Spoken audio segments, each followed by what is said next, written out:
Civil pensioners associations, civil ஓய்வூதியர் சங்கங்களின் மேடை என்கின்ற இந்த அமைப்பு மூலமாக இந்த பத்திரிகையாளர் சந்திப்பை நாங்கள் இப்பொழுது நடத்துகின்றோம். இங்கே வருகிறதுக்கூடிய பத்திரிகை, தொலைக்காட்சி மற்றும் ஊடக நண்பர்கள் அனைவருக்கும் எங்கள் அமைப்பின் சார்பாக எங்களுடைய வரவேற்பை தெரிவித்துக் கொள்கின்றோம். இன்றைக்கு இந்த பத்திரிகையாளர் சந்திப்பு என்பது ஒரு 2 முக்கிய பிரச்சனைகளை வைத்து நடத்துகின்றோம். இங்கே மேடையில இந்த அமைப்பினுடைய தலைவராக இருக்கக்கூடிய தோழர் பாலசுப்ரமணியம் அவர்களும், நான் இதனுடைய செயலாளர், என்னுடைய பெயர் ராஜசேகர், மற்றும் தோழர் துரைபாண்டியன், தோழர் மோகன், தோழர் இளங்கோவன், இந்த அமைப்பினுடைய செயல் தலைவர்கள், கீழே எங்களுடைய அமைப்பினுடைய நிர்வாகிகள் எல்லாம் அமர்ந்திருக்கின்றார்கள். இவர் சார்பாக உங்களிடம் நாங்கள் இப்பொழுது தெரிவிக்க வேண்டிய கருத்து என்னவென்று கேட்டால், இந்த பத்திரிகையாளர் சந்திப்பு என்பது 2 முக்கியமான பிரச்சனைகளை முன்வைத்து நாங்கள் தொடர் இயக்கங்களை நடத்தி கொண்டிருக்கின்றோம். ஒன்று, மத்திய அரசு ஊழியர்களுக்கு அமைக்கப்பட்டிருக்கக்கூடிய 8வது ஊதிய குழு. ஜனவரி மாதம் மத்திய அரசாங்கம் ஊதிய குழு அறிவித்தாலும் இன்று அது அமைக்கப்படவில்லை. டர்ம்ஸ் ஆஃப் ரெஃபரன்ஸோ கமிட்டியோ இன்று போடப்படவில்லை. அடுத்ததாக, இன்றைக்கு மத்திய அரசாங்கம் நாடாளுமன்றத்தில் பைனான்சியல் பில்லோடு சேர்ந்து, நிதி மசோதாவோடு சேர்ந்து பென்ஷன் வேலிடேஷன் பில், பென்ஷன் சீரமைப்பு மசோதா சட்டம் என்ற சட்டத்தை இயற்றியிருக்கிறார்கள். இதன் மூலமாக இன்றைக்கு ஊதிய குழுக்கள் வந்தாலும் கூட பென்ஷன் என்பது மாற்றப்பட வேண்டும் என்ற அவசியம் இல்லை. ஓய்வு பெறும் தேதியை வைத்து பென்ஷன் மாற்றப்பட பாகுபாட்டை ஏற்படுத்துவது மற்றும் 1982 டிசம்பர் 17ஆம் தேதி கொடுக்கப்பட்ட பிரசித்தி பெற்ற நகாரா தீர்ப்பு, அரசியல் சாசன சபை கொடுத்த நகாரா தீர்ப்பு, அந்த தீர்ப்பின் மூலமாக பென்ஷன் என்பது உரிமை என்று சொல்லப்படக்கூடிய அந்த விஷயத்தையும் இன்றைக்கு இந்த பென்ஷன் வேலிடேஷன் பில் என்பது இன்றைக்கு மறுக்கின்றது. இந்த 2ஐயும் எதிர்த்து நாடு முழுவதும் ஓய்வூதிய அமைப்புகள் ஒன்றாக இணைந்து சிறப்பு கருத்தரங்கங்கள், நாடாளுமன்ற உறுப்பினர்களிடம் மகஜர் கொடுப்பது, இது போன்ற பத்திரிகையாளர் சந்திப்புகள் வரக்கூடிய டிசம்பர் 10ஆம் தேதி டெல்லியில, அக்டோபர் 10ஆம் தேதி டெல்லியில ஜந்தர் மந்தர் ஒரு பிரம்மாண்டமான பேரணி என்று நாங்கள் திட்டமிட்டிருக்கின்றோம். எங்களுடைய வேண்டுகோள் எல்லாம், அரசு ஓய்வூதியர்களை பாதிக்கக்கூடிய இந்த விஷயங்களை நிறுத்தினால் நடைபெறக்கூடிய இயக்கங்களை பத்திரிகையாளர் நண்பர்கள் நீங்கள் மக்கள் மத்தியில் கொண்டு செல்ல வேண்டும். எங்களுக்கு ஆதரவாக பொதுமக்களுடைய கருத்துக்களை திரட்டக்கூடிய வேலையினை பத்திரிகையாளர் செய்ய வேண்டும் என்கின்ற எங்களுடைய வேண்டுகோளோடு இது சம்பந்தமாக என்னுடைய மாநில அமைப்புடைய தலைவர் பாலசுப்ரமணியம் அவர்கள் இங்கே கருத்து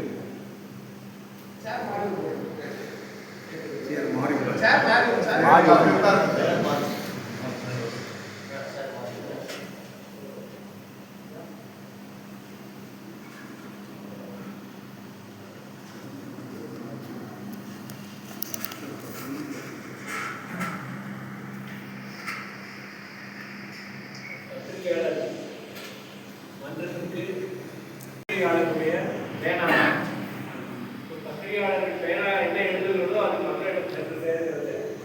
மக்களிடம் கருத்து உருவாக்க பிரிண்ட் மீடியா, அதே மாதிரி பிரஸ் மீடியா ரெண்டுமே இன்னைக்கு இயங்கிக் கொண்டிருக்கிறது. உங்களுடைய ஆதரவு இந்த ஃபாரம் ஆஃப் சிவில் பென்ஷனர் அமைப்புக்கு தேவை என்பதை உங்கள் அனைவரையும் விரும்பி வேண்டி கேட்டுக்கொள்கிறேன். இந்த கூட்டம் நடத்த வேண்டிய கட்டாயம் பென்ஷனர்களுக்கு ஏன் வந்தது, ஓய்வூதியர்களுக்கு ஏன் வந்தது என்றால், யாருக்கும் தெரிவிக்காமல் பாராளுமன்றத்தில் கூட சரியான நோட்டிபிகேஷன் இல்லாமல் ஃபினான்ஸ் ஆக்ட் மூலமாக பென்ஷன் ரிஃபார்ம்ஸை மத்திய அரசாங்கம் கொண்டு வந்திருக்கிறது. இது பாராளுமன்றத்தில் கூட விவாதத்திற்கு வழியில்லாத ஒரு நிலைமையை ஏற்படுத்தியது. இரண்டாவது, இது 2025 ஃபினான்ஸ் ஆக்ட் மூலம் வந்ததுனால, இது ஒரு மணி பில் அப்படின்னு வந்ததுனால ராஜ்யசபாவில் விவாதிக்க முடியாமல் போச்சு. கோர்ட்டில் எடுத்து போகிறதுக்கும் கடினமான ஒரு சூழ்நிலையை உருவாக்கி இருக்கிறது.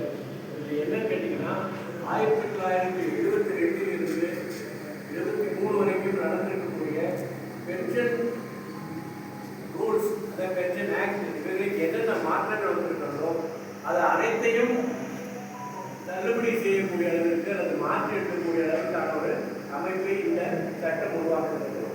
அது மட்டும் இல்லாமல் கன்சர்வேட் ஃப்ரண்ட் ஆஃப் இந்தியா என்கிற அமைப்பில் இருந்து பென்ஷனுக்கு செலவழிக்க கூடாது என்கின்ற ஒரு நிலையை இந்த சட்டம் உருவாக்குகிறது. இதுமாதிரி டேட் ஆஃப் ரிட்டையர்மெண்ட், அவங்க ஓய்வு பெறக்கூடிய தேதியை வைத்து அவர்களுக்கு பென்ஷன் உண்டா இல்லையா என்பதை நிர்ணயிக்கக்கூடிய அதிகாரத்தையும் அரசாங்கத்திடம் வழங்குகிறது. இது நகாரா அவருடைய தீர்ப்பு எப்படி சுப்ரீம் கோர்ட்டில் இருக்கக்கூடிய ஹையர் பெஞ்ச் 7 நீதிபதிகள் இருந்த ஒரு கான்ஸ்டிடியூஷனல் பெஞ்சுடைய தீர்ப்பு, அதுதான் நகாரா ஜட்ஜ்மெண்ட் சொல்கிறோம். அதில் ஆர்டிகல் 14க்கு எதிராக அன்றைய அரசாங்கம் இதே தான் சொல்லியது, அது தவறு என்று சொல்லி அன்றைக்கு நீதி அரசர்கள் ஒரு மகத்தான தீர்ப்பு அளித்தார்கள். அது இத்தனை ஆண்டு காலமாக 82லிருந்து இன்று வரை ஓய்வூதியர்களுக்கு ஒரு மிகப்பெரிய பாதுகாப்பாக அமைந்திருந்தது. இப்போ அந்த பாதுகாப்பை அரசாங்கம் விலக்கிக் கொள்வதற்கான ஒரு முயற்சியை ஏற்படுத்துகிறது. இன்றைக்கு இந்தியாவிலே இருக்கக்கூடிய இதே மாதிரி ஓய்வூதியராக வரக்கூடிய சமுதாயத்திற்கும் இது மிகப்பெரிய கேடு விளைவிக்கக்கூடிய ஒரு அம்சமாக அமையும். எனவே இது ஓய்வூதியர்கள் மட்டுமல்ல, அவங்க ஃபேமிலி பென்ஷனர், அதாவது குடும்ப ஓய்வூதியர்களுக்கும் இது தீங்காக அமையும். எனவே இதை அரசாங்கம் உடனடியாக திருப்பி பெற வேண்டும் என்ற கோரிக்கையை முதலில் வைத்து நாம் இதை உங்களிடம் தெரிவித்துள்ளோம். இது இன்னைக்கு மக்களிடம் செல்ல வேண்டும் செய்யக்கூடிய வேண்டுகோள். இரண்டாவது, 8வது ஊதிய குழு மத்திய அரசாங்கத்தில் இருக்கக்கூடிய ஊழியர்களுக்கு 10 ஆண்டுகளுக்கு ஒரு முறை தான் ஊதியமும் ஓய்வூதியமும் மாற்றி வழங்கப்படுகிறது. அந்த அளவில் 2026 ஓய்வூதியம் ஊதியம் இரண்டும் மாற்றி உயர்த்தி வழங்கப்பட வேண்டும். அந்த சூழ்நிலையில் இன்றைக்கு என்ன ஆயிடுச்சு கேட்டீங்கன்னா, 1 ஜனவரி மாதத்திலேயே இந்த மாதிரி 8வது ஊதிய குழு அமைக்கப்படும். அதனுடைய நடப்பு நடைமுறைக்கு கொண்டு வரக்கூடிய தேதி 1/1/2026 அறிவிப்பை அரசாங்கம் வெளியிட்டது. ஆனால் அதுக்கு பிறகு அந்த அமைப்பு எப்படி இருக்கு, யார் பே கமிஷனுக்கு சேர்மன், யார் வைஸ் சேர்மன், யார் உறுப்பினர்கள், அவர்களுக்கு என்ன டேர்ம்ஸ் ஆகிறார்கள், இது கிட்டத்தட்ட ஒரு 8 மாதமாக அரசாங்கம் தாமதப்படுத்திக் கொண்டு வருகிறது. இதுவே ஊழியர்கள் மத்தியிலே ஒரு அமைதியற்ற ஒரு சூழ்நிலை உருவாகி இருக்கிறது. இதையும் கணக்கில் எடுத்துக்கொண்டு அரசாங்கம் உடனடியாக 8வது சம்பள கமிஷனை அமைக்க வேண்டும். ஏன்னா மத்தியிலே 8வது சம்பள கமிஷன் அமைத்தால்தான் மாநிலங்களிலும் அதனுடைய வீழ்ச்சி ஏற்படும். மாநிலங்களிலும் இருக்கக்கூடிய ஊழியர்களுக்கு ஊதிய உயர்வும் ஓய்வூதிய உயர்வும் வழங்குவதற்கான ஒரு வாய்ப்பு அமைந்திருக்கிறது. எனவே இந்த 8வது சம்பள கமிஷனுடைய நடைமுறை தாமதப்பட்டால் எல்லா ஊழியர்களுக்கும் எல்லா பென்ஷன்களுக்கும் பாதிப்பு ஏற்படும் என்கின்ற அச்சத்தில் தான் நாங்கள் இன்று உங்களை அழைத்திருக்கிறோம். இந்த தகவல்களை நீங்கள் அரசிடம் பொதுமக்களிடம் எடுத்துச் சென்று எங்களுக்கு ஆதரவான ஒரு சூழலை உருவாக்க வேண்டும் என்று கேட்டுக்கொள்கிறோம். இந்த போராட்ட முறைகள் பலவிதமான போராட்ட முறைகள் சென்னையிலே நடந்தது, இந்தியா போராட்டம் நடந்தது. அதில் ஆர்ப்பாட்டம், அதுக்கப்புறம் மஞ்சள் சங்கிலி போராட்டம், கன்வென்ஷன், இது போன்ற அமைப்புகள் சென்னையிலும் நடைபெற்றது. அது அண்ணாமலைபுரத்தில் 26 நடந்த அந்த கூட்டத்தில் கிட்டத்தட்ட 1500 ஓய்வூதியம் கலந்து கொண்டு அதில் தங்களுடைய கருத்துக்களையும் உறுதி செய்திருக்கிறார்கள். அப்படிப்பட்ட சூழ்நிலைக்கு பிறகு இப்பொழுது எல்லா நாடாளுமன்ற உறுப்பினர்களையும் சந்திக்கிறோம். சந்தித்து அவர்களுடைய ஆதரவையும் கோரிக்கொண்டிருக்கிறோம். அந்த நடைமுறை இப்பொழுது நடைபெற்று வருகிறது. 10/10/2026 அன்று டெல்லியிலே இருக்கக்கூடிய ஜந்தர் மந்தர் அந்த மைதானத்தில் ஒரு மிகப்பெரிய ஆர்ப்பாட்டத்தை நடத்தி அன்று பிரதமர் அவர்களுக்கும் நிதியமைச்சர் அவர்களுக்கும் உச்சநீதிமன்றத்துடைய தலைமை நீதிபதி அவர்களுக்கும் எல்லாருக்கும் மகஜர் அளிப்பது என்கின்ற முடிவையும் எடுத்திருக்கிறோம். அதே 10ஆம் தேதி அன்று நடைமுறையில் கொண்டு வர இருக்கிறோம். 10ஆம் தேதி டெல்லியிலே நடைமுறை இது ஆர்ப்பாட்டங்கள் நடைபெறும் பொழுது மாநில அளவிலும் மாவட்ட அளவிலும் அதே போன்ற ஆர்ப்பாட்டங்களை நடத்த வேண்டும் என்ற வேண்டுகோளையும் உறுப்பினர்களுக்கு நாங்கள் தெரிவித்திருக்கிறோம். ஆக இப்படியான ஒரு சூழ்நிலையை உங்களுடைய ஆதரவு தேவை. இது சாதாரணமான ஆர்ப்பாட்டங்களுடன் என்றால் அரசாங்கத்தை நிர்பந்திக்க முடியாது என்ற காரணத்தினால உச்சநீதிமன்றத்திற்கு வழக்கு தொடர்வதற்கான ஏற்பாடுகளையும் செய்திருக்கிறோம். விரைவிலே உச்சநீதிமன்றத்தை இந்த 2020 ஃபினான்ஸ் ஆக்டுக்கு எதிரான ஒரு அப்பீல் சமர்ப்பிக்கப்படும். வைக்கப்பட்டால் அதனுடைய வீச்சும் நடைபெற்றுக் கொண்டிருக்கும். சட்ட ரீதியாகவும் அமைப்பு ரீதியாகவும் இதை எதிர்த்து மத்திய அரசு ஓய்வூதியர்கள் ஒன்றுபட்டு போராட்டம் இருக்கிறார்கள். இதற்கு உங்களுடைய ஆதரவை நீங்கள் அளிக்க வேண்டும் என்று தாழ்மையுடன் கேட்டுக்கொள்கிறேன். இந்த பத்திரிகையாளர் சந்திப்பு என்பது இந்தியா முழுக்க நடைபெறுகிறது. அதற்குரிய அக்டோபர் 10ஆம் தேதி டெல்லியில இந்தியா முழுவதும் இருந்து ஓய்வூதியர்கள் அந்த இயக்கத்தில் கலந்து கொள்கிறார்கள். 2000 இடத்துக்கு மேல நாங்கள் பிளான் பண்றோம். அதுக்கு மேல போனா நாங்க இடத்த மாற்ற வேண்டியிருக்கும். இப்ப கந்தமந்தல் பிளான் பண்றோம். நாங்க 2000 பேர் இந்தியா முழுவதும் கூட ஓய்வூதியர்கள். சார் இந்தியா முழுக்க 2000 பேர் இப்ப நம்ம தேடுறோம். இப்ப இது வந்து குறைந்தபட்ச எண்ணிக்கை எங்களுக்கு.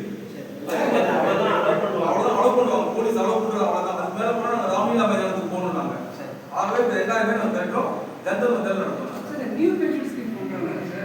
அப்ப அதனால எல்லாரும் வரவேற்கிறாங்க. எங்களுடைய கோரிக்கை என்பது அதல்ல. எங்களுடைய கோரிக்கை என்பது பென்ஷன் வேலிடேஷன் பில் 2025 நாடாளுமன்றத்தில் நிறைவேற்றப்பட்டு கெசட்ல நோட்டிஃபை பண்ணது. இது ஓய்வூதியர்களுக்கு பாதகம் என்கிற காரணத்தினால அந்த பில்லை எதிர்த்து நாங்கள் இயக்கம் நடத்தோம். திரும்ப பெற வேண்டும் அரசாங்கம் என்பது எங்களுடைய கோரிக்கை. அதே மாதிரி 8வது ஊதியக்குழு உடனடியாக அமைக்க வேண்டும் என்பது எங்களுடைய கோரிக்கை. அதாவது சார் இப்ப 8வது ஊதியக்குழு அமைக்கிறாங்க இல்லைங்களா, அமைக்கிறது முடிவு பண்ணிருக்காங்க. ஒவ்வொரு ஊதியக்குழு அமைத்த பிறகும் பென்ஷன் ஊழியர்களுக்கு சம்பளம் உயரும் போது பென்ஷனும் உயரும். ஆனா இந்த தடவை மத்திய அரசாங்கம் கொண்டு வந்திருக்கக்கூடிய இந்த பென்ஷன் உறுதிப்படுத்தும் சட்டம் என்பது பென்ஷன் உயர்வை மறுக்குது. 8வது ஊதியக்குழுல பென்ஷன் உயர்வு கிடைக்காதுன்னு சொல்லி சட்டத்தில் எழுதிச்சு. அது மட்டும் இல்ல, இந்த 1/1/26 8வது சம்பள கமிஷன் அமலாகும்னா 1/1/26க்கு முன்னாத ரிட்டையர் ஆனவங்களுக்கு இந்த உயர்வு கிடைக்காது. 1/1/26க்கு அப்புறம் ஓய்வு பெறவங்களுக்கு தான் ஏதாவது கிடைக்கும் அப்படின்னு சட்டம் பாஸ் பண்ணிட்டாங்க. இது அதே மாதிரி மசோதா சட்டமே பாஸ் பண்ணிட்டாங்க. 2வது, இந்த பே கமிஷன் டிலே ஆகுதுன்னு வச்சுக்கோங்க. டிலே ஆச்சுன்னா அந்த அரியர்ஸ் கொடுக்க மாட்டோம்னு சட்டம் போட்டாங்க. benefit will not be given effective from an earlier date அப்படின்னு சட்டம் பாஸ் பண்ணிட்டாங்க. அதனால அதுவும் கிடைக்காது. பே கமிஷனும் எல்ஐசி பேங்க் அவங்களுக்கெல்லாம் எப்படி வந்து சம்பளம் உயரும் போது பென்ஷன் உயராது, அதே போல மத்திய அரசு ஊழியர்களுக்கும் பென்ஷன் உயராமல் இருப்பதற்கான முடிவை இந்த அரசாங்கம் எடுத்திருக்கிறது. பிஎஸ்என்எல் ஊழியர்களுக்கும் அதே மாதிரி ஓய்வு பெற்றவர்களுக்கு பென்ஷன் உயர்த்தப்படவில்லை. 2017 உயர்த்தப்படவில்லை. இதெல்லாம் கண்டிச்சுதான் இப்ப நாம வந்து 8வது கமிஷன் டிலே ஆகிறதுக்கே காரணம் என்னன்னா, டிலே பண்ணி 2 வருஷம் கழிச்சு கொடுத்தா அது அரியர்ஸ் கொடுக்க வேணாம் அப்படிங்கிற முடிவுல தான் அவங்க வந்து இந்த தாமதம் பண்றாங்க. அப்போ நாங்க வந்து 8வது ஊதியக்குழுவை உடனே அமைக்கணும். 1/1/26 அனைவருக்கும் பென்ஷன் ஓய்வூதியம் ஊழியர்கள் அனைவருக்கும் அமல்படுத்த வேண்டும். 1/1/26 அதே மாதிரி 1/1/26க்கு முன்னாடி ஓய்வு பெற்றவர்களுக்கும் அதன் பலன் கிடைக்க வேண்டும். இதுதான் எங்களுடைய சார். இப்போ 2026க்கு முன்னாடி எவ்வளவு பேர் பாதிக்கப்படுவாங்க? 1/1/26க்கு முன்னாடி ரிட்டையர் ஆனவங்க 69 லட்சம் பேர். 69 ஊழியர்களும் பிஎஸ்என்எல் 4 லட்சம் பேர் இருக்காங்க. சார் ஏற்கனவே 69 லட்சம் மத்திய அரசு ஓய்வூதியர்களும் 4 லட்சம் பிஎஸ்என்எல் ஓய்வூதியர்களும் பாதிக்கப்படலாம். சார் ஏற்கனவே பிஎஸ்என் நஷ்டத்தில் இருக்கிறது ப்ராப்பர்ட்டி எல்லாம் சேல்ஸ் பண்ணிட்டு இருக்காங்க. அந்த டைம்ல இது உங்களுக்கு சாத்தியமா? பென்ஷனுக்கும் பிஎஸ்என்எல் நிதி நிலைமைக்கும் எந்த விதமான சம்பந்தமும் கிடையாது. ஓய்வு சர்வீஸ்ல இருக்கும் பொழுது அவங்களுடைய சர்வீஸ்ல இருந்து ஒரு ஃபண்ட் எடுத்துட்டு போய் பென்ஷன் ஃபண்டா வச்சிருக்காங்க. அந்த ஃபண்ட் என்பது டிஓபியிடம் இருக்கிறது. அதுல இருந்து தான் பென்ஷன் கொடுக்குறாங்களே தவிர பிஎஸ்என்எல் லாப நஷ்ட கணக்கை வைத்து ஓய்வூதியம் என்பது கொடுக்கப்படுவதில்லை. சாத்தியம். ஏன்னா எங்களுக்கு பென்ஷன் கொடுப்பது என்பது மத்திய அரசாங்கமும் டிஓடியும் தான் பிஎஸ்என்எல் ஊழியர்களுக்கு கொடுக்காங்க. ஆகவே பிஎஸ்என்எல் நிதி நிலைமைக்கு இந்த ஓய்வூதியத்துக்கு எந்த விதமான சம்பந்தமும் இல்லை என்பதுதான் எங்களுடைய நிலைப்பாடு. 69 லட்சம் பிளஸ் ஒரு 4 லட்சம் சேர்த்து மொத்தமே 73 லட்சம். ஒட்டுமொத்தமா 73 லட்சம் பிஎஸ்என்எல் ஊழியர்கள் வேலையில இருக்கும்போது அவரிடம் பென்ஷன் கார்டு கொடுக்கிறது திட்டப்படுகிறது. அந்த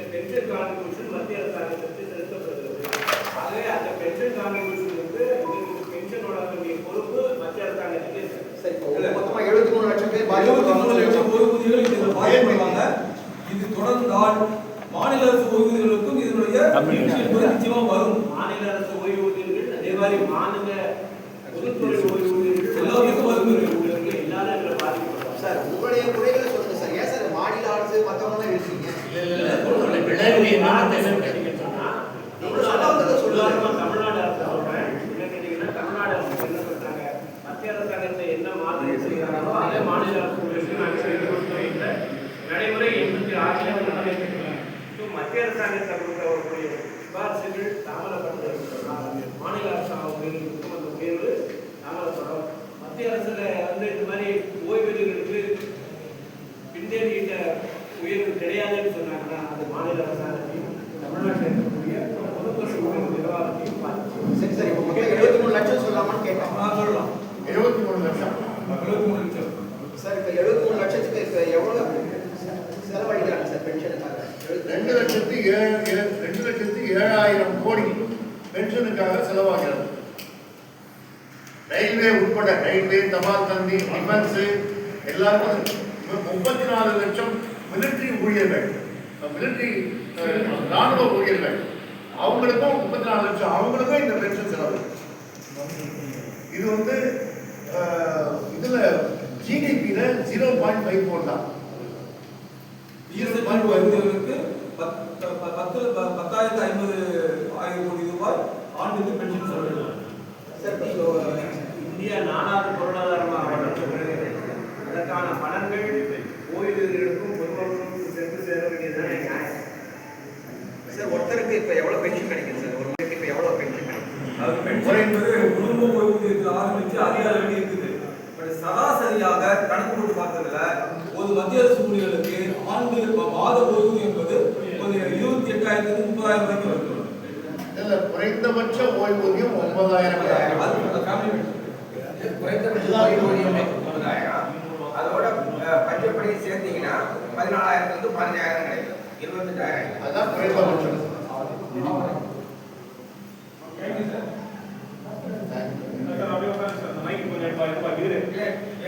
இன்னும் முக்கியமான விஷயம் சொல்ல, இந்த சட்டம் என்ன சொல்லுதுன்னா, சட்டத்தின் அதாவது ஈக்குவாலிட்டி பிஃபோர் லா இருக்குல்ல, ஆர்டிகல் 14, அதாவது article 15 equal opportunity for all, இந்த ரெண்டு விஷயத்தையுமே அதை பொருந்துமா பொருந்தாதாங்கிறத மத்திய அரசு முடிவு பண்ணணும்னு சொல்றாங்க. அப்ப என்ன அர்த்தம்? கான்ஸ்டிடியூஷனை டைவர்ட் பண்ணான்னு சொல்றோம்ல. இப்ப அரசியல் சட்டத்தை பொருந்துமா பொருந்தாதா என்பதை இந்திய அரசாங்கம் தான் முடிவு பண்ணணும்னு சொன்னா, அப்போ கான்ஸ்டிடியூஷனுக்கு எதிராக செயல்படுகிறார் என்ற பொருளும் வருகிறது. அதுதான் ஒரு முக்கியமான விஷயம். அது மட்டும் இல்லாம நாங்கள் தொழிலாளர்கள் எங்களோட கோரிக்கை என்னன்னா, இந்திய நாட்டில் இருக்கிற அனைத்து தொழிலாளர்களுக்கும், அணிதிரட்டப்பட்டது அல்லது அணிதிரட்டப்படாத தொழிலாளர்களுக்கும் குறைந்தபட்ச ஓய்வூதியமா 9,000 கொடுக்கணுங்கிறத கோரிக்கை வச்சிருக்கிறோம்.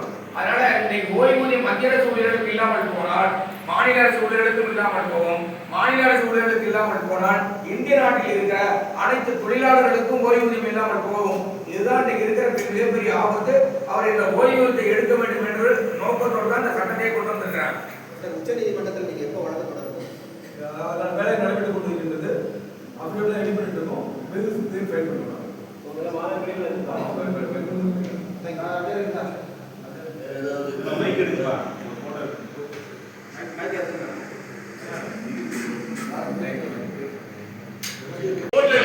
சரியா போச்சு.